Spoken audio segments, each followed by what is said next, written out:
Hello student, welcome to science with Simran. तो आज हम अपने नेक्स्ट पार्ट के ऊपर वर्क करने वाले हैं। जो हमारा नेक्स्ट पार्ट है पीएच के ऊपर। ठीक है, अभी तक हमने क्या क्या पढ़ लिया था। दुर्बल अम्ल, प्रबल अम्ल के बारे में पढ़ लिया था। प्रबल क्षार, दुर्बल क्षार के बारे में पढ़ लिया था। आई होप सो कि आपने ये सब टॉपिक्स कंप्लीट कर लिए होंगे, और इसे अगर नहीं भी किया है तो अभी के अभी जाकर इसे कंप्लीट कीजिए, ताकि आप अच्छे से इस टॉपिक को कंप्लीट कर पाएँ। और जब भी एग्जाम में अगर किसी इसी टॉपिक से अगर कठिन से कठिन सवाल भी पूछ लिया जाए तो आप उसे आसानी से सॉल्व कर सको। ठीक है, तो चलिए अब हम आगे का टॉपिक अपना शुरू करते हैं, जो कि था पीएच के ऊपर। ठीक है, अब पीएच होता क्या है? तो पीएच एक सूचक होता है, या फिर आप बोल सकते हो कि इंडिकेटर होता है, जो क्या करेगा, आपको बताएगा कि ये चीज जो है, आपने जो आपके पास सॉल्यूशन या फिर जो आपके पास ग्लास में विलियन है, या फिर जो आपके पास किसी भी तरह का विलियन है, वो अम्ल है या फिर क्षार है। ठीक है, इसके बारे में जानकारी कौन देगा? पीएच देगा। तो जैसे कि यहाँ पर लिखा हुआ है कि जल में H प्लस आयन की सांद्रता को मापता है। ठीक है, ये क्या करेगा? जल में क्या करेगा? H प्लस आयन की सांद्रता। सांद्रता अब क्या होता है? सांद्रता मतलब होता है कंसंट्रेशन। जैसे कि लास्ट लेक्चर में हमने पढ़ा था कि तनु और सांद्र क्या होता है। तो तनु क्या होता है? जो जिसमें पानी की मात्रा ज्यादा हो, और सांद्र क्या होगा? जिसमें पानी की मात्रा कम हो। मतलब अगर कोई चीज सांद्र है तो हम बोल सकते हैं कि हाँ, इस ये चीज बहुत ज्यादा प्योर है। जैसे कि अगर दूध है तो सांद्र मतलब मैंने क्या बताया कि पानी क्या होना चाहिए? पानी होना चाहिए कम। तो अगर पानी कम है तो पानी कम होने की वजह से जो भी आपका विलयन होगा वो कैसा होगा? सांद्र होगा। मतलब जैसे कि अगर दूध में पानी की मात्रा कम है तो दूध क्या है? सांद्र है। मतलब वो क्या है? प्योर है। अगर दूध में पानी की मात्रा ज्यादा कर दी तो क्या हो जाएगा? दूध तनु हो जाएगा। तनु का मतलब क्या होता है? पानी क्या होगा? ज्यादा मात्रा में हो जाएगा। इसलिए हम बोलते हैं तनु और सांद्र। तो अगर क्या होगा कि इसमें यहाँ पर बोला गया है कि जल में H प्लस आयन की सांद्रता को मापता है। ये क्या करेगा? जल में, जैसे कि आपके पास कोई बीकर में जल भरा हुआ है, तो उसमें कितनी मात्रा में H प्लस है आपके पास, कितनी मात्रा में इस विलयन में H प्लस है, उसको कौन मापेगा? पीएच मापेगा। कौन मापेगा? पीएच मापेगा। ठीक है, अब देखो यहाँ पर अगर पीएच जो है उसकी वैल्यू 7 से कम हो, क्या हो? 7 से कम हो। मुझे आशा है कि आपको ये वाला साइन और इस वाले साइन का मतलब पता होगा। इस वाले साइन का मतलब होता है ग्रेटर। मतलब ये जिसकी तरफ खुलेगा वो क्या होगा? बड़ा होगा। जैसे कि ये 7 की तरफ खुल रहा है, मतलब 7 क्या है? बड़ा है। और पीएच जो है वो 7 से कम है। ठीक है, अब जो पीएच है वो पीएच अगर 7 से कम होगा, जैसे कि मान लीजिए आपके पास एक पेपर है जिसको आप बोल रहे हो लिटमस पेपर, या फिर आपने अगर इसको लिटमस पेपर को किसी सॉल्यूशन में डाला, मान लीजिए यहाँ पर सॉल्यूशन था हमारे पास, और इसमें आपने इस लिटमस पेपर को डाला। अब अगर अम्ल होगा, अम्ल, तो अम्ल क्या कर देगा? मैंने ट्रिक बताई थी, अम्ल क्या होता है? अनिल। अनिल शब्द याद रखना, अनिल। तो अनिल क्या होगा? अनिल जो अम्ल है वो नीले को क्या कर देगा? लाल कर देगा। ठीक है, अनिल शब्द से याद रखना जो भी अम्ल है। जैसे कि अगर मैं लिखूं यहाँ पर अनिल, तो अनिल में ये जो है वो किसके लिए है? अम्ल के लिए। और अम्ल क्या कर देगा? नीले को लाल कर देगा। ठीक है, तो अगर मुझे लिटमस पेपर डालने पर किसी भी सॉल्यूशन में अगर मैं लिटमस पेपर डुबो रही हूँ और वहां पर इसका कलर लाल हो जा रहा है, तो मैं क्या बोलूंगी कि ये जो सॉल्यूशन है या फिर ये जो विलियन है हमारे पास, ये जो विलियन भरा हुआ है इसके अंदर, वो कैसा है? अम्लीय है। क्यों अम्लीय है? क्योंकि लिटमस पेपर कैसा हो गया? लाल हो गया। ये सभी बातें हम लास्ट लेक्चर में अपने डिस्कस कर चुके हैं, पार्ट 1, पार्ट 2 में, पार्ट 3 में। ठीक है, अब आगे देखते हैं यहाँ पर कि पीएच के बारे में। देखो पीएच जो है, अगर पीएच की वैल्यू 7 से कम होगी, आप बोलोगे कि ये 7 कहाँ से आया और इससे कम कैसा? वो सब देखो, यहाँ पर आपको बताऊं कि पीएच का एक पैमाना होता है। मतलब एक पीएच नाम की एक स्केल आती है। ठीक है, आपको आसानी से किसी भी लैब में या फिर स्टेशनरी शॉप पर मिल जाएगी ये पीएच स्केल। तो ये क्या होती है कि इस तरह की एक स्केल होती है जिसमें अलग अलग कलर्स में आपको कुछ ऐसा देखने को मिलेगा। ये जो पूरी स्केल है एकदम सेम टू सेम आपको ऐसे ही देखने को मिलेगी। अब अगर मान लीजिए 7, यहाँ पर ये जो 7 है, यहाँ से हम किसी भी चीज को क्या करेंगे? मापेंगे। अगर किसी पीएच की वैल्यू, मान लीजिए आपने किसी विलियन में इसको डुबाया और इसकी वैल्यू क्या आ रही है? 7 से कम। देखो 7 से अगर कम, मतलब इस तरफ अगर हम बढ़ेंगे तो क्या है? अम्लीय हो रहा है। देखो, देख रहे हो आप? यहाँ पर इस तरफ अगर हम बढ़ रहे हैं तो क्या हो जाए? सारी की सारी वैल्यूज अम्लीय है। मतलब अगर किसी भी विलियन का पीएच 2 आता है, 3 आता है, 4 आता है, 5 आता है, 6 आता है, तो अगर किसी भी वैल्यू का, मतलब किसी भी विलियन का अगर पीएच एक 0 से लेकर 6 के बीच में है तो कैसा होगा? अम्लीय होगा। ठीक है, अगर किसी भी, मैं दोबारा रिपीट कर रही हूँ, अगर किसी भी विलियन का, मान लीजिए आपने कोई विलियन लिया हुआ था बीकर में, और उसमें ये जो विलियन है इसमें आपने पीएच स्केल से मापा है कि देखते हैं कितना अम्लीय है। सबको मालूम है कि ये अम्लीय है, हमने लिटमस पेपर डालने से भी हमको क्या पता चला कि ये कैसा है, अम्लीय है। अब कितना अम्लीय है वो कौन बताएगा, पीएच स्केल, पीएच पैमाना, पैमाना मतलब स्केल बताएगी, ठीक है। जैसे कि हमने बीकर में इस एलएच लिटमस पेपर को डाला हुआ है, लिटमस पेपर को अगर डालने पर ये लाल है तो हमको पता चल गया कि क्या है, अम्लीय है। लेकिन कितना अम्लीय है वो कौन बताएगा, तो वो बताएगा हमको पीएच पैमाना या फिर पीएच स्केल, ठीक है। तो अगर 7 से कम वैल्यू आ रही है पीएच की, कितने से, 7 से कम, तो 7 से कम अगर किसी भी विलियन में पीएच की वैल्यू आ रही है तो वो विलियन कैसा होगा, अम्लीय होगा। ये बात एकदम याद रखना, 7 से कम हो तो अम्लीय। अब अगर 7 से ज़्यादा आ गई तो क्या होगा, अगर 7 से ज़्यादा आ जाती है तो वो क्या हो जाएगा, क्षारीय हो जाएगा, ठीक है। मतलब वो क्षारीय, क्षारीय समझते हो ना, कैसा होगा, साबुनी स्पर्श होगा, साबुन जैसा होगा एकदम, स्वाद में भी। इसलिए आप याद रखना कि अगर 7 से कम हमको मिल रहा है किसी का पीएच मान तो वो कैसा होगा, अम्लीय, और अगर 7 से ज़्यादा मिल रहा है तो वो कैसा हो जाएगा, क्षारीय। तो ये बात आपको एकदम याद रखनी है। और अगर मान लो किसी भी सॉल्यूशन में क्षार एकदम उसकी वैल्यू आ गई 7, ठीक है। अब अगर हम बात करें कि अगर पीएच की वैल्यू मान लो 7 ही आ गई तो हम क्या बोलेंगे कि वो विलियन कैसा है, तटस्थ या फिर उदासीन, मतलब एकदम न्यूट्रल है, ना वो अम्लीय होगा ना वो क्षारीय होगा, ना ही उसका स्वाद कड़वा होगा ना ही खट्टा होगा, कैसा होगा, तटस्थ मतलब उदासीन। अब उदासीन कोई भी अगर विलियन हम उदासीन लेते हैं जिसका कोई स्वाद ना हो तो ऐसा मात्र और मात्र एक ही विलियन है, कौन सा, जल, ठीक है। जल एकमात्र ऐसा विलियन है, एक ऐसा विलायक या फिर बोल सकते हो कि जल है जिसमें किसी भी चीज़ का स्वाद नहीं होता। आप पानी पीते हो, आपको किसी चीज़ का स्वाद लगता है, बिल्कुल भी नहीं लग सकता। क्यों, क्योंकि उसका जो पीएच होता है वो कैसा होता है, 7 होता है, और 7 नंबर वाला पीएच कैसा होगा, उदासीन। तटस्थ मतलब होता है एकदम उदासीन, ठीक है। इसलिए यहाँ पर ऊपर बोला गया है कि पीएच जल में H+ आयन की सांद्रता को मापता है, मतलब आपका, ठीक है। इसलिए हमको यहाँ पर क्या बोला गया है कि पीएच जल में H+ आयन की सांद्रता को मापता है। मतलब मैंने पहले बता दिया कि जो बीकर होगा उसमें कितने H+ होंगे वो सबको मापेगा ये पीएच, ठीक है। अगर मान लीजिए बहुत ज़्यादा ही H+ हुए इसके अंदर, अगर बहुत ज़्यादा H+ हो रहे हैं तो हम क्या बोल सकते हैं कि ये विलियन बहुत ज़्यादा अम्लीय है। मैंने आपको लास्ट लेक्चर में बताया था कि ये जो H+ है उसको हम किसकी तरह देखते हैं, अम्ल की तरह, ठीक है। अब जितने ज़्यादा H+ उतना विलियन कैसा होगा, अम्लीय, और जितना अम्लीय है उतना पीएच क्या होगा, कम। तो आप इसको याद रखना कि जितना ज़्यादा अम्लीय होगा चीज़, कोई भी चीज़ और कोई भी विलियन है आपके पास, जितना ज़्यादा अम्लीय होगा, जितना ज़्यादा एसिडिक होगा, उतना ज़्यादा उसका जो इतना कम क्या होगा, उसका पीएच होगा, ठीक है। तो पीएच और अम्लता में कैसा है, एकदम उल्टा रिलेशन है, एकदम उल्टा संबंध है कि अगर हम ज़्यादा H+ या फिर ज़्यादा अम्ल की बात करें तो पीएच क्या होगा, कम हो जाएगा, ठीक है। जितना ज़्यादा अम्लीय कोई चीज़ होगी उतना ही कम क्या होगा, पीएच उतना कम हो जाएगा, मतलब एकदम गिर जाएगा पीएच। जितना अगर हम अम्ल को बढ़ाएंगे तो पीएच की वैल्यू क्या होगी, कम हो जाएगी। जैसे कि अगर बहुत ज़्यादा अम्लीय है, मान लो कोई किसी का मान आ गया 1, तो ये बहुत ज़्यादा अम्लीय है, लेकिन पीएच की वैल्यू देखो कितनी कम हो गई है, पीएच की वैल्यू क्या है, 1। अब 1 पर क्या होगा, बहुत ज़्यादा अम्लीय हो जाएगा, ठीक है। इसलिए बोल सकते हैं कि पीएच जितना कम होगा उतना ज़्यादा जो विलियन है वो अम्लीय होगा। अब यहाँ पर देखिए, अब ये चीज़ आपको बहुत ही आसानी से समझ में आ जाएगी क्या बोला गया था यहाँ पर। अगर पीएच का मान 7 से कम हो, 7 से कम हो, जैसे कि यहाँ पर वो दिखाया गया है, अगर 7 से कम हो तो क्या होगा, एसिडिक हो जाएगा, मतलब अम्लीय। एसिडिक मतलब क्या होता है, अम्लीय। और अगर पीएच का मान 7 के बराबर हो तो क्या हो जाएगा, न्यूट्रल। देखो 7 के बराबर है यहाँ पर, तो क्या मैंने क्या बताया था, उदासीन, या फिर एकदम न्यूट्रल हो जाएगा। और अगर पीएच का मान 7 से ज़्यादा हो गया, 7 से ज़्यादा हो गया तो क्या हो जाएगा, बेस। बेस मतलब क्षार।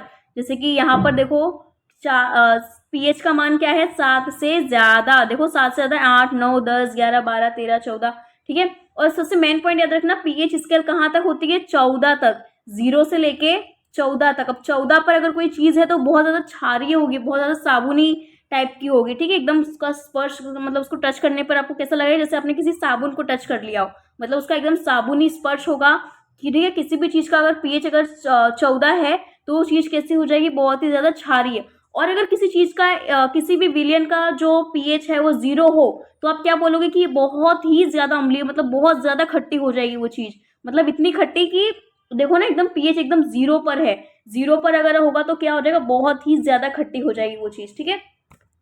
अब उसके आगे देखो, इसलिए बोला गया है, अब मुझे आशा है कि आप लोग ये समझ गए हो एकदम आसानी से कि पीएच जब एसिडिक होगा तो पीएच का मान क्या होगा, 7 होगा, सॉरी 7 से कम होगा, ठीक है। उसके बाद अगर मैं बात करूं कि ये जो अगर पीएच अगर कोई विलयन उदासीन है जैसे कि जल है, तो अगर जल का पूछा जाए कि जल का जो पीएच का मान है वो कितना होगा, 7 होगा, मतलब उदासीन, ठीक है। अगर बेस का मैं पीएच का मान पूछूं जैसे कि क्षार है, तो क्षार का पीएच क्या होगा, 7 से ज्यादा। अम्ल का पीएच क्या होगा, 7 से कम, ठीक है। ये सब आपको 1 मार्क्स के लिए या फिर एमसीक्यू के लिए याद रखना चाहिए।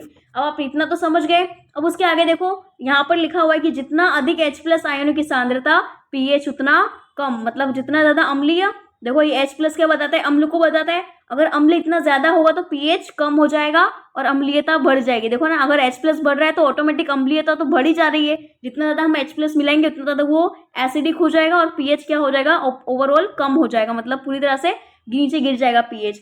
अब हम देखते हैं सार्वभौमिक सूचक। अब ये सूचक का शब्द क्या होता है, सूचक मैंने आप लोग को पार्ट 1 में आपने नहीं सुना हो तो प्लीज जाकर देखिए वीडियो लास्ट वाली, ताकि आपको समझ में आ सके, ठीक है। तो यहाँ पर बता देती हूँ शॉर्ट में एकदम कि सूचक क्या होता है। सूचक सिर्फ हमको बताएगा कि कोई वस्तु अम्लीय है या फिर क्षारीय है, जैसे कि लिटमस पेपर वगैरह, ठीक है। सूचक मतलब इशारा करना कि कोई चीज हमको क्या सूचित कर रही है या फिर क्या इशारा कर रही है। जैसे कि लिटमस पेपर है वो एक सूचक है, क्योंकि वो हमको बता रहा है कि ये जो विलयन है आपका वो अम्लीय है हुआ या फिर क्षारीय होगा। तो अगर हम बात करें सार्वभौमिक सूचक की, मतलब एक ऐसा सूचक जो पूरे ब्रह्मांड में लागू पड़ता हो, मतलब पूरी दुनिया में सिर्फ सभी लोग उस सूचक को मानते हो, सभी लोग उसका यूज करते हो, ठीक है। तो ऐसा कौन सा सूचक है, दैट इज पीएच पेपर, ठीक है। सबसे ज्यादा दुनिया में माना जाने वाला कौन सा सूचक है, पीएच पेपर। पीएच हमको बताता है कि कोई वस्तु अम्लीय है या फिर क्षारीय। हाँ, हम बोल सकते हैं कि जो लिटमस पेपर होता है वो भी हमको सूचक की तरह हम यूज कर सकते हैं, लेकिन लिटमस पेपर हम कहीं कहीं पर यूज करते हैं। अगर कोई हमको बहुत स्ट्रॉन्ग विलियन है हमारे पास, बहुत ही ज्यादा कठिन या फिर बहुत ही ज्यादा हार्ड लेवल का एकदम विलियन है, तो उसके लिए हम हमेशा क्या यूज करेंगे, पीएच पेपर। मतलब कोई बड़े बड़े जो विलियन होते हैं उनके लिए क्या हम यूज करते हैं, पीएच पेपर। अब देखिए यहाँ पर सार्वभौमिक सूचक में क्या लिखा गया है कि ऐसा पदार्थ जो रासायनिक पदार्थों के स्वभाव को पहचानता है, उसकी तीव्रता को भी मापता है। मतलब तीव्रता, मतलब तीव्रता क्या कहने से मतलब है, तीव्रता का, तीव्रता जस्ट बोल रही है कि कोई चीज अम्लीय है या फिर क्षारीय, ये चीज हमको कौन बताएगा, सूचक। और ठीक है, इसलिए लिखा है रासायनिक पदार्थ के स्वभाव को मापता है, स्वभाव उसका अम्लीय है या फिर क्षारीय। तो स्वभाव यहाँ पे लिखा हुआ है ब्रैकेट में, अम्ल या फिर क्षार, वो बताएगा, कौन बताएगा, सूचक बताएगा, ठीक है। अभी यहाँ पर देखिए जठर रस के बारे में बोला गया है कि जठर रस बोला गया है कि लगभग, जठर रस मतलब क्या होता है, जठर रस हमारे पेट में निकलता है। जैसे कि हाइड्रोक्लोरिक एसिड आपने सुना होगा, हाइड्रोक्लोरिक एसिड मतलब HCl, HCl कहाँ पर, हमारे स्टोमक में, हमारे डाइजेशन में हेल्प करता है। इसलिए जो उसका पीएच होगा वो कितना होगा, लगभग अप्रोक्स 1.2 के बराबर।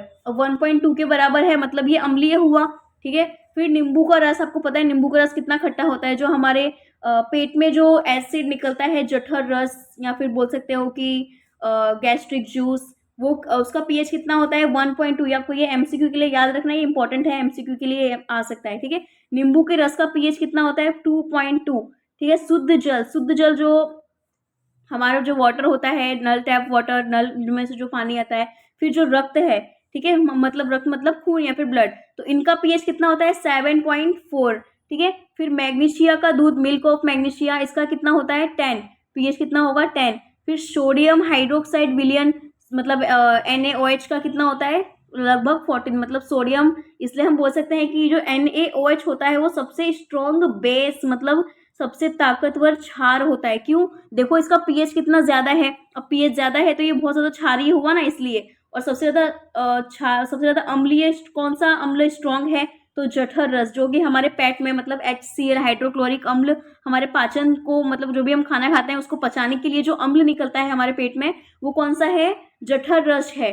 उसका पीएच कितना होता है, 1.2। इसलिए जब वो खाना नहीं पचता है तो वो जो एसिड है वो बार बार आहार नली में प्रवेश करता है, लाइक इसलिए हमको खट्टी डकारें आती हैं, ठीक है। खट्टी डकारें सुना होगा, खट्टी डकारें आती हैं, दैट इज एसिडिटी हो जाना। इसलिए हम बोलते हैं कि खट्टी डकार, क्यों, क्योंकि ये खट्टा है। क्यों खट्टा है, क्योंकि इसका अम्ल कितना है, मतलब सॉरी इसका पीएच कितना है, 1.2। आपको समझ में आ गया होगा। अभी आगे देखते हैं, देखो विबग्योर, वी ब ग्योर, ठीक है, मतलब VIBO GYOUR, यहाँ से उल्टा देखना है आपको, विबग्योर, इसलिए मैं पढ़ रही हूँ विबग्योर। अब इसका मतलब क्या होता है, देखो यहाँ से देखो, इसके पीएच का कलर याद करने के लिए नाम दिया गया है। जैसे कि अगर विबग्योर है तो देखो यहाँ पे 14 पे कितना ज्यादा है, ग्रीन कलर का है, ठीक है। अगर पीएच ग्रीन कलर, आपको कभी भी पीएच के ऊपर ऐसा नंबर, कभी मतलब कोई भी पीएच स्केल ऐसी आती है जिसपे नंबर नहीं लिखे रहते, तो आपको कैसे पता चलेगा। इसलिए आपको याद रखना है कलर के अकॉर्डिंग, मतलब कलर के अनुसार आपको याद रखना है नंबर, ठीक है। अब जिसकी ग्रीन है तो ग्रीन पे कौन सा आएगा, क्षारीय। जैसे कि वी मतलब बैगनी, फिर ये मतलब ये ऑरेंज है यहाँ पर, फिर ये ब्लू, ब्लू यहाँ पर आ गया, ठीक है।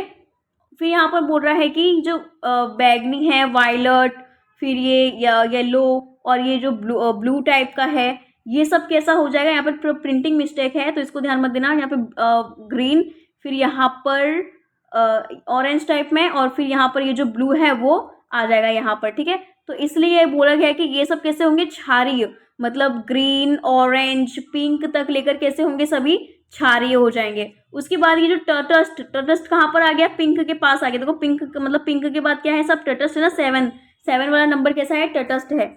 उसके बाद देखो ग्रीन, मतलब ये जो येलो वाला है, येलो नहीं, यहाँ पे ब्लू आएगा, ठीक है, ब्लू यहाँ पर आएगा और येलो वाला यहाँ पर आएगा। तो यहाँ पर देखो ये जो ब्लू है, ब्लू वाला किस में एंटर किया, अम्ल में, किस में प्रवेश किया, ब्लू कलर, अम्ल में। उसके बाद ये जो लाइट ब्लू है वो भी किस में एंटर किया, अम्ल में। उसके बाद ये जो आर है, आर रेड यहाँ पर होना चाहिए था, कोई बात नहीं। अब जस्ट यहाँ पे नंबर, ये जो ट्रिक है वो याद रखो। ट्रिक नहीं याद हो रही है तो इसको छोड़ दो, ठीक है। ट्रिक आपको अगर हार्ड लग रही है, वैसे भी ये हार्ड मतलब थोड़ी अटपटी है, तो आप ऐसे याद रखना, अपने अकॉर्डिंग बनाओ कोई भी ट्रिक, कि अगर ग्रीन होगा, ग्रीन से हम ऑरेंज पर जाएंगे धीरे धीरे धीरे धीरे, ऑरेंज से रेड, रेड से फिर रेड ये हल्का होता रहेगा, पिंक आएगा, पिंक के बाद ब्लू, ब्लू के बाद एकदम ब्लू, फिर एकदम एकदम लाइट ब्लू हो जाएगा, ठीक है। तो इस तरह से आपको याद रखना है। जब ग्रीन होगा तब बहुत ज्यादा क्षारीय होगा, फिर क्षार घटते घटते घटते घटते एकदम 0 लेवल पे आ जाएंगे हम, मतलब एकदम उदासीन चीज हो जाएगी, मतलब कोई भी स्वाद नहीं आएगा। फिर धीरे धीरे खट्टा, जो अगर जैसे जैसे पीएच घटता रहेगा वैसे वैसे ब्लू कलर होता जाएगा, और ब्लू कलर होते होते क्या होगा, अम्लीय होता जाएगा, ठीक है। इस तरह से आप याद रखना। उसके बाद यहाँ पर है टॉपिक कि दैनिक जीवन में पीएच का महत्व, मतलब इम्पोर्टेंस, मतलब उसकी पीएच का मतलब पीएच की क्या इतनी महत्वपूर्ण है, क्यों इतना इम्पोर्टेंट रखता है ये पीएच, ठीक है। तो उसके बारे में हमें सीखना है। तो यहाँ पर लिखा हुआ है कि मानव शरीर के लिए पीएच सीमा 7 से लेकर 7.8 तक होती है, ठीक है। ये जो मानव शरीर है, मतलब जो हमारी बॉडी है, ह्यूमन बॉडी या फिर मानव शरीर जो होता है, उसकी पीएच की लिमिट कितनी होती है, 7 से लेकर, सीमा लिखा है ना, पीएच सीमा मतलब जो लिमिट है वो कितनी होगी, 7 से लेकर 7.8 तक। मतलब हमारा जो पीएच है हमारी बॉडी का कैसा होना चाहिए, उदासीन से लेकर थोड़ा बहुत क्षारीय, ठीक है। अब 7 से ऊपर गया है, देखो 7.8 हो गया है, तो 7 से ऊपर गया है तो हम बोल सकते हैं कि 7 से ज्यादा मतलब क्षारीय होना चाहिए, हल्का हल्का, ठीक है। और जो बारिश का पानी होता है उसका पीएच कितना होता है, 5.6 से कम होता है, जिसे हम एसिड रेन बोलते हैं। अगर बारिश के पानी का जो अम्ल है, मतलब जो बारिश हो रही है उसका पानी आपने देखा और उसे किसी ग्लास में इकट्ठा किया, और उस ग्लास में जिसमें आपने बारिश का पानी इकट्ठा किया उसमें आपने पीएच स्केल से मापा, और आपने देखा कि जो पीएच स्केल है उसका जो पीएच कितना आ रहा है, 5.6 आ रहा है। और 5.6 अगर आ रहा है तो ये जो एसिड रेन हुई, ठीक है। अगर किसी भी बारिश का पानी का अगर पीएच आप देख रहे हो तो 5.6 से कम जा रहा है, मतलब उसे आप क्या बोलोगे, अम्लीय वर्षा या फिर एसिड रेन, ठीक है। अम्लीय वर्षा हमारी बॉडी के लिए बहुत ही ज्यादा हानिकारक होती है, तो इससे बच के रहना चाहिए, ठीक है। तो एसिड रेन का देखो क्या लिखा है, एसिड रेन के बाद नदी को स्थायित्व को कठिन बनाती है, मतलब नदी का जो पानी है उसका जो स्टेबिलिटी या फिर जो नदी का रुकाव है उसको भी क्या करती है, कम कर देती है, और नदी को भी इससे नुकसान पहुंचता है। इसलिए बोलते हैं कि एसिड रेन जो है वो हमारे लिए हानिकारक होती है, ठीक है। आप कैसे पता करोगे कि जो बारिश हो रही है वो अम्लीय वर्षा है या फिर नॉर्मल जो बारिश होती है वो है, तो आप उसका पीएच चेक करोगे, ठीक है। आपने क्या किया, पानी लिया, बारिश का इकट्ठा किया, उसका पीएच चेक किया, अगर पीएच 5.6 से कम आ रहा है तो समझ जाओ कि वो वर्षा कैसी है, अम्लीय वर्षा है। और अम्लीय वर्षा हमारे लिए भी हानिकारक होती है, नदी को क्या करती है, नदी के स्थायित्व को कम करती है, मतलब वो ज़्यादा टिक नहीं पाती नदी, जिसमें अम्लीय वर्षा का पानी भर जाता है तो वो नदी ज़्यादातर टिक नहीं पाती, इसलिए बोलते हैं कि अम्लीय वर्षा हानिकारक होती है। अब आगे देखो कि पेट, हमारा जो स्टोमक है उसके बारे में बोल रहे हैं, HCl उत्पन्न करता है। पेट क्या करेगा, HCl उत्पन्न करेगा, और गैस्ट्रिक एसिड मतलब जो जठर रस अभी हमने पढ़ा उसका पीएच कितना था 1.2 समथिंग था। तो ये जो गैस्ट्रिक एसिड मतलब क्या हो रहा है, जो जठर अम्ल है भोजन के पाचन में सहायता करता है। ठीक है, मैंने बताया था कि हमारे भोजन का पाचन में जो अम्ल निकलता है, अम्ल कौन सा निकलता है, हाइड्रोक्लोरिक एसिड। आपको याद रखना है, आपके लिए एमसीक्यू में पूछा जा सकता है या फिर क्वेश्चन आंसर में भी 1 मार्क्स में पूछा जा सकता है। ठीक है, अब अपच क्या होता है, अपच के दौरान, अभी अपच क्या है, अपच मतलब खाना न पचना। ठीक है, अपच बोलते हैं ना कि खाना पच नहीं पा रहा है, खाना पेट में ही रखा हुआ है, ऐसा बोलते हैं ना, दैट इज उसको बोलते हैं हम अपच। अपच मतलब न पचना। ठीक है, पचने का अपोजिट या फिर विरोधार्थी, पचने का अपोजिट क्या होगा, अपच। तो अपच के दौरान जब खाना नहीं पचता है तो क्या होता है, पेट में अत्यधिक मात्रा में अम्ल उत्पन्न होता है, मतलब पेट में बहुत ज्यादा एसिड निकलने लगेगा उस खाने को पचाने के लिए, कि ज़्यादातर मतलब खाना पच नहीं रहा है तो उसको पचाने के लिए और ज़्यादा एसिड निकल रहा है, और भी ज़्यादा एसिड निकला जा रहा है ऐसा। इसलिए जब बोलते हैं ना कि एसिडिटी हो जाती है, एसिडिटी में क्या होता है, खाना नहीं पचता है, और जब बहुत ज़्यादा एसिडिटी निकल जाती है, मतलब एसिड निकल रहा है हमारे पेट में, निकलता जा रहा है, तो क्या होगा, वो एसिड हमारी आहार नली तक, मतलब हमारे कभी कभी मुख तक पहुंच जाता है, इसलिए बोलते हैं खट्टी डकार आई। तो वो डकार किसके कारण आती है, ज़्यादातर मात्रा में अम्ल, मतलब ये जो आहार नली में क्या होता है, एसिड प्रवेश को, मतलब ये जो हमारा पेट में निकलने वाला गैस्ट्रिक जूस था या फिर जठर रस जो था वो निकलने के कारण दर्द एवं जलन का कारण बनता है। ठीक है, इसलिए बोलते हैं, कभी कभी बोलते हैं कि पेट में जलन हो रही है, पेट में दर्द हो रहा है, वो भी किसके कारण होता है, खाना न पचने के कारण। और खाना न पचने से क्या होता है, ये जो HCl है या फिर जो हाइड्रोक्लोरिक एसिड है या फिर बोल सकते हो गैस्ट्रिक एसिड जो है वो बहुत ज्यादा निकलने लगता है, जिसके कारण कभी कभी हमको जलन भी होती है पेट में, जिसको हम एसिडिटी के नाम से जानते हैं। ठीक है, इतना याद रखना आपको। आपको कभी कभी पूछा जा सकता है ट्रिकी क्वेश्चन में कि वैज्ञानिक कारण दीजिए कि खाना नहीं पचता है तो एसिड निकलता है। ठीक है, इसका कारण देना है आपको, बताइए क्यों खट्टी डकारें आती हैं, इस तरह से आपको क्वेश्चन पूछा जा सकता है। ठीक है, उसके बाद हम थर्ड पॉइंट देखते हैं, हमारा क्या लिखा है कि मुंह का जो पीएच होता है, हमारे मुंह का पीएच कितना होता है, 5.5 से कम हो जावे। अगर मुंह का जो पीएच है हमारा वो 5.5 से कम हो जावे तो क्या होगा, दांतों का क्षय, मतलब मान लीजिए हमारा मुंह का जो पीएच है, हमारे मुंह में जो लार वगैरह है उसका पीएच कितना हो जाए, 5.5 से कम। मैंने पहले ही बताया था कि ह्यूमन बॉडी के लिए पीएच कितना अच्छा होता है, 7.0 से लेकर 7.8 तक। ठीक है, 7.0 से लेकर 7.8 तक हमारे लिए सब कुछ अच्छा होगा, लेकिन जैसे ही हम इसके नीचे जाने लगे, 6 हो जावे, 5 हो जावे, तो ये हमारे लिए बहुत ही ज़्यादा हानिकारक होगा। ठीक है, इसलिए हम बोलते हैं कि मानव शरीर के लिए इतना पीएच एकदम बढ़िया है। अगर उसके नीचे गए, जैसे कि 5 हो गया, 6 हो गया, तो हमको हानिकारक हो सकता है, हमारे लिए हानिकारक हो सकता है। जैसे कि देखो, मुंह का जो पीएच है वो अगर 5.5 से कम हो जावे, लगे 5.5 से अगर कम हो जावे, तो क्या बोलते हैं कि दांतों का क्षय हो जाता है, मतलब दांतों को नुकसान होता है। अब ये कैसे होगा, देखो, चीनी एवं भोजन के अपघटन के कारण, मतलब चीनी और भोजन, अब जब हम चीनी ज़्यादा खा लेते हैं तो बोलते हैं दांतों, जैसे मीठा ज़्यादा खा, लाइक मीठी चॉकलेट होती है, तो चॉकलेट खाने से क्या होगा, दांत सड़ जाते हैं, ऐसे डॉक्टर को बोलते हुए सुना होगा कि ज़्यादा चॉकलेट खाएंगे तो सड़ जाएगा दांत। इसलिए अब क्यों बोला जाता है, क्योंकि चीनी, मतलब जो चॉकलेट होती है उसमें चीनी की मात्रा बहुत ज़्यादा पड़ी रहती है। अगर बहुत ज़्यादा चीनी हो गई तो पीएच, हमारे पीएच, मुंह का जो पीएच है वो बिगड़ सकता है। कितना हो सकता है, 5.5 से अगर कम हो गया गलती से, तो क्या होगा, दांतों का क्षय हो सकता है, मतलब ये ज्यादा चॉकलेट खाने के कारण होता है। ऐसा नहीं कि आप लिमिट में खा रहे हो तो कुछ नहीं होगा। ठीक है, समझ गए दांतों का क्षय क्यों होता है, इसलिए बोला जाता है कि ज्यादा चॉकलेट नहीं खानी चाहिए, ज्यादा खाने से होगा ये, ऐसा नहीं कि आप लिमिट में खा रहे हो तो भी हो जावे, नहीं, कभी कभार खा लिया वो बात अलग है, लेकिन आप लगातार अगर दांतों को मीठा खिलाते रहोगे, चॉकलेट पे चॉकलेट खा रहे हो, मिठाई पे मिठाई खा रहे हो, तो आपके मुंह का जो पीएच है वो 5.5 से कम हो जाएगा और दांतों का नुकसान होगा। ठीक है, मतलब दांत गिरने लगेंगे, मसूड़े कमजोर हो जाएंगे, एक्सेट्रा एक्सेट्रा सब कमियां हो सकती है। अब देखो, टूथपेस्ट के बारे में बोला गया है कि जो क्षारीय प्रकृति का होता है, अतिरिक्त अम्ल को बेअसर कर देता है। बोलते हैं ना कि क्या आपके टूथपेस्ट में नमक है, इस तरह का आपको कभी सेंटेंस सुना होगा, एडवर्टाइजमेंट में, ब्रेक वगैरह में सब में देखा होगा कि क्या आपके टूथपेस्ट में नमक है, इस तरह का बोला जाता है। ठीक है, तो जिस टूथपेस्ट में नमक हो वो टूथपेस्ट अच्छा है। ठीक है, वो क्या करेगा कि हमने मीठा खा खा के अपने दांतों का पीएच कम कर लिया, अब वो पीएच को बैलेंस भी तो करना है ना, बैलेंस करके रखना पड़ेगा।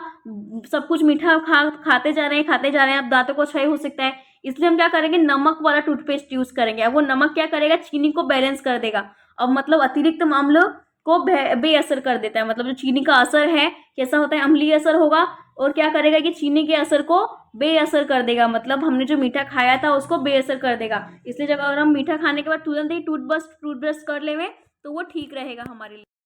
आगे देखो क्या बोल रहा है कि मधुमक्खी के काटने पर मधुमक्खी के काटने पर अम्ल फॉर्मिक एसिड शरीर में प्रवेश होगा मतलब जब भी मधुमक्खी आपको काटती है तो उसकी बॉडी में एक एसिड पाया जाता है, जैसे हमारी बॉडी में पाया जाता है, कौन-सा एसिड पाया जाता है? जठर अम्ल, ठीक है? जो कि हमारे पेट में पाया जाता है और भी बहुत सारे एसिड पाए जाते हैं। तो यहाँ पर मधुमक्खी के शरीर की बात हो रही है, हमारे शरीर की बात नहीं हो रही है। मधुमक्खी के शरीर में क्या होगा? फॉर्मिक एसिड या फिर बोल सकते हैं CH3COOH, इसका जो अणुसूत्र होता है वो क्या होगा? CH3COOH। तो ये जो फॉर्मिक एसिड होता है वो किसमें पाया जाएगा? मधुमक्खी में पाया जाता है। अब जब ये मधुमक्खी हमको काटेगी तो हमारे शरीर में प्रवेश कर जाएगा, ठीक है? अब इसका ट्रीटमेंट हम कैसे करेंगे? अब अम्ल हमारे बॉडी में प्रवेश कर गया, क्या प्रवेश कर गया? अम्ल। और अम्ल हमारे लिए हानिकारक है। क्यों? क्योंकि हमारी बॉडी का पीएच कितना होता है? 7 से लेके 7.8। इस शरीर का जो टेम्परेचर होगा वो कितना मतलब हमारे शरीर का जो पीएच होता है वो कितना होता है? 7.0 से लेकर 7.8 तक, ठीक है? अब इसने यहाँ पर बोला गया है कि मधुमक्खी के काटने पर अम्ल शरीर में प्रवेश होगा। इसका ट्रीटमेंट के लिए हम क्या करेंगे? बेकिंग सोडा, हल्के क्षार को उपचार, मतलब हल्के क्षार से क्या करेंगे? इसका उपचार करेंगे। मतलब हमारे बॉडी के अंदर अम्ल एंटर कर गया, मतलब किसने एंट्री कर ली? अम्ल ने। और अम्ल हमारे लिए क्या है? हानिकारक है। क्योंकि हमारी बॉडी का टेम्परेचर पीएच कितना होता है? 7.0 से लेकर 7.8 तक होता है, ठीक है? अब मतलब ये 7 से ऊपर है और 7 तक है, मतलब क्या हो सकता है? हमारे बॉडी में पीएच क्षारीय, मतलब जो हमारी बॉडी का संतुलन है कैसे टिका हुआ है? क्षारीय के ऊपर, क्षार के ऊपर, ठीक है? इसके लिए हम बोलते हैं कि अम्ल अगर एंटर कर गया है, मधुमक्खी के काटने पर अम्ल ने एंटर कर लिया, तो इसका ट्रीटमेंट हम कैसे करेंगे? बेकिंग सोडा जैसे हल्के क्षार से उपचार करेंगे, ठीक है? अब हम क्या करेंगे? बैलेंस कर लेंगे। अगर हमारी बॉडी में अम्ल एंटर किया है, तो हम क्या करेंगे? क्षार से बेकिंग सोडा खाएँगे। बेकिंग सोडा खाने से क्या होगा? ये जो क्षार उत्पन्न करेगा, मतलब बेकिंग सोडा कैसा होता है? क्षारीय होता है। तो हमारी बॉडी में जाके ये पूरा बैलेंस हो जाएगा, ठीक है? इसके बाद हम पढ़ते हैं बिच्छू वाला टॉपिक। देखो बिच्छू में क्या होता है? बिच्छू में मौजूद मेथेनोइक एसिड बालों को चुभता, मतलब क्या बोल रहे हैं यहाँ पे? एसिड बालों को चुभता है एवं छूने पर दर्द होता है। बिच्छू में जो मेथेनोइक एसिड होता है, अगर उसको आप टच करोगे तो क्या होगा? जो बोलते हैं ना, बिच्छू ने डंक मार दिया, तो उसके डंक में क्या होता है? मेथेनोइक एसिड होता है। और अगर गलती से भी उसका डंक लग गया तो क्या होगा? आपको दर्द हुआ या फिर पेन हो सकता है, ठीक है? या फिर उसका ज़हर भी फैल सकता है, उसके डंक में जो ज़हर होता है, इट इज़ मिथेनोइक एसिड, ठीक है? अब इसका उपचार आप कैसे करोगे? डॉक प्लांट से रब करने पर, मतलब जिस जिस जगह पर आपको बिच्छू ने काटा है, उस जगह पर आप क्या करोगे? डॉक प्लांट से उसको घिसोगे, रब करोगे, मतलब जिस जगह पर काटा है उसी जगह पर एक वो प्लांट आता है, पौधा, उसको आप क्या करोगे? घिसोगे उस जगह पर, तो वो जल्दी से आरामदायक मिलेगा और ठीक होगा, ठीक है? फिर लिखा है कि डॉक प्लांट बिच्छू के पास ही पाया जाता है, प्रकृति इसके प्रभाव को बेअसर कर देती है। मतलब अब देखो बिच्छू के पास इतना सारा ज़हर है तो उसको भी तो नुकसान हो सकता है ना, इसीलिए ये जो डॉग प्लांट होता है कहाँ पर पाया जाता है? प्लांट कहाँ पर पाया जाता है? उसी की बॉडी में पाया जाता है, ठीक है? अगर आप कोई मतलब डॉग प्लांट ऐसे अचानक से कहीं अलग से नहीं उगता है, ये इसी के पास पाया जाएगा, बाजू में इसके पाया जाएगा, ठीक है? तो क्या होगा कि ये जो डॉग प्लांट है उसी के पास पाया जाए, बोलते हैं ना बिच्छू का असर है तो बिच्छू ही खत्म करेगा। उसी प्रकार मतलब वो कहानी इसी से बेसिक है कि अगर बिच्छू ने काटा है तो ठीक भी कौन करेगा? बिच्छू ही करेगा, ठीक है? उसी का मतलब जो उपचार होता है वो उसी के पास होता है। कैसे? क्योंकि ये जो डॉग प्लांट होता है वो उसके पास पाया जाएगा, बिच्छू बिच्छू के पास, जिससे क्या होगा? अगर हम इस डॉग प्लांट को जहाँ पर इसने काटा है वहाँ पर घिसेंगे, रब करेंगे, तो क्या होगा? इसका प्रभाव बेअसर हो जाएगा, ठीक है? अब इसके आगे हम नेक्स्ट लेक्चर में पढ़ेंगे, क्योंकि अभी देखो आपने कितना कंप्लीट किया है, दैनिक जीवन में पीएच का प्रभाव देख लिया, पीएच स्केल क्या होती है, सार्वभौमिक सूचक क्या होता है, पीएच पैमाना, लगभग लगभग आपने पीएच के बारे में 50% टॉपिक कंप्लीट कर लिया है, ठीक है? अब इसके आगे हम आगे के लेक्चर में सीखेंगे। तो अगर वीडियो पसंद आई है तो चैनल को लाइक करना और सब्सक्राइब करना बिल्कुल भी मत भूलना, ताकि आपकी जो भी न्यू वीडियोस आती है इस चैनल पे आपको तुरंत की तुरंत फटाफट मिल सके और उतना ही जल्दी आप अपना काम कंप्लीट कर सको, ठीक है? सो चैनल को सब्सक्राइब कीजिए। Thanks for watching.